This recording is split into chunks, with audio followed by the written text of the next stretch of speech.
बहिन से ज्यादा निमन लागे साली। घरवा के मलकिन घरवाली बहिन से ज्यादा निमन लागे साली।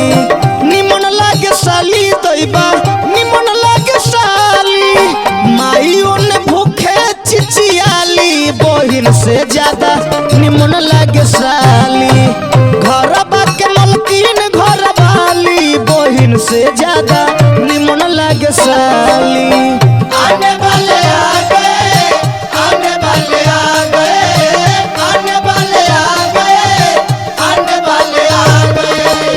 चुड़िया कटरी खनकाने वाले आ गए, चुड़िया कटरी खनकाने वाले आ गए। घरवा के मलकिन घरवाली बहिन से ज्यादा निमन लागे साली।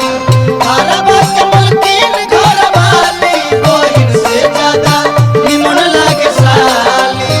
करताटे खर्चा खूबे सर हो जा सार पर। झूठो के घर के टेंशन बढ़ल बा कपार पर।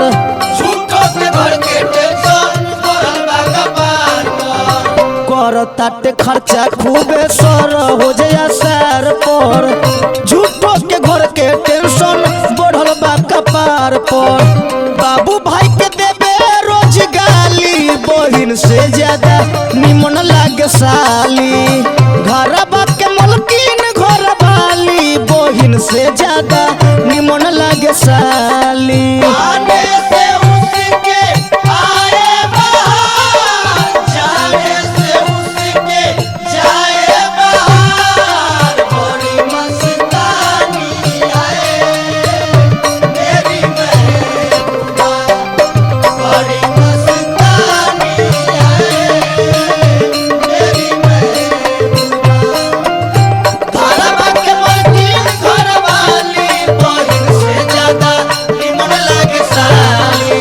घरवा के मलकिन घरवाली बहिन से ज्यादा निमन लागे साली। रोआ से ज्यादा कर्जा भइल बा शरीर पर। दोष का तू देबे भाई निसार मुंतसीर पर। दोष का तू देबे भाई निसार मुंतसीर पर। रोआ से ज्यादा कर्जा भइल बा शरीर पर। दोष का तू देबे भाई निसार मुंतसीर पर। माइये से ज्यादा सास पुजाली बहिन से ज्यादा निमन लागे साली। घरवा के मलकिन घरवाली बहिन से ज्यादा निमन लागे साली।